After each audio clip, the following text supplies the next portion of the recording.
Welcome to your Daily 5 for Thursday, September 21st, 2023.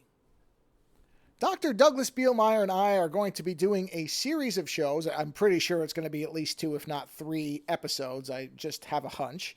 But we're going to be covering 6 of John Carpenter's films, and 1 with an asterisk. So really it's 5 plus 1 that I've chosen to include.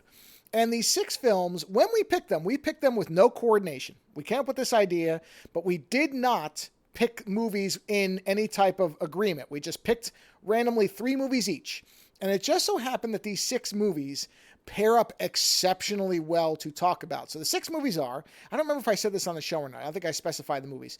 Assault on Precinct 13, Escape from New York, Halloween 3, Starman, They Live, and Vampires. Now, I know somebody immediately is saying, wait a minute, Halloween 3 was not directed by Carpenter. Correct, it was not. However, it is a Carpenter idea based on the Halloween series, and it pairs with Starman well because Halloween is essentially a Carpenter film where he didn't direct but did the music, and then Starman is a film that Carpenter directed but didn't do the music for, so it's an interesting paradox for what he normally does.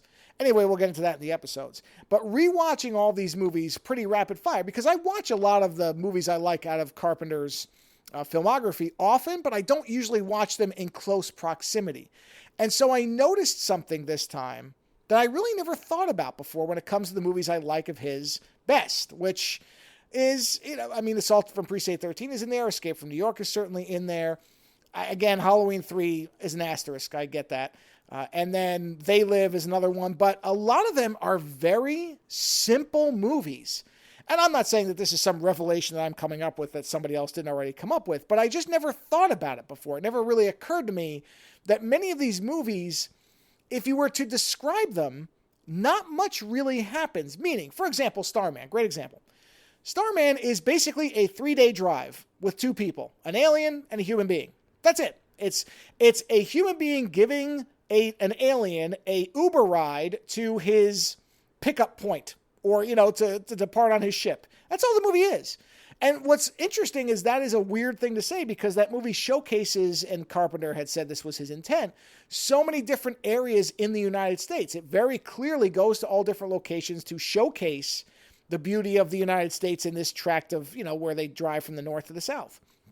But in terms of what the movie is, it really couldn't be simpler. It's just a road trip for 3 days. That's it. Assault on Precinct 13, there's another one of my favorites of his. It's just about people getting shot at in a police station that's abandoned. That's the movie. Yeah, you have set up in the stuff in the opening, but it's barely any time before you arrive at a fixed location, and that's where the rest of the movie takes place. And that movie just flies. That movie, it's unbelievable how quick that movie goes by. And that's, I've come to realize, now it's not a universal, it's not every single movie. Big Trouble in Little China has a lot of motion and movement and pieces in different places. But many of my favorite Carpenter films are very simple in terms of what's actually happening. They Live is another one.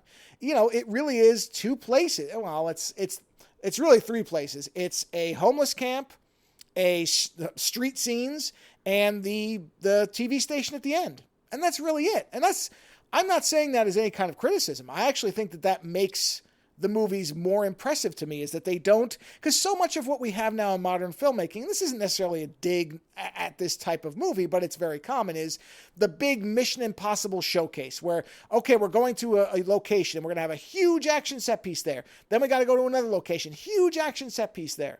And the movies that I have found, even in modern films, that when I think about it, I like the best, for example, Fury Road, or Mad Max Fury Road, which is just driving one way, turning around, and coming back on a nearly featureless expanse. There's little biomes in there, but there's not like it's cities or real locations for the most part. It's a lot of just being on the road. And yet, one of my favorite modern movies. Just a beautifully made action film. And I like that simplicity in things. I don't mind complexity, too. Look, I love Stalker and I love Solaris, and those are very non-simple films, very, very heavy philosophical stuff. But I also just realized that I think what Carpenter really does best is doing a simple, strong little movie. And I don't know that we're ever going to see any more out of him. I know he's doing one of these anthology episodes. His filmmaking days are probably done. But it's just something I happened to notice. Not sure that anybody else hasn't noticed this already, but just figured I'd talk about it for a little bit and look forward to those shows. They'll be coming soon. Later.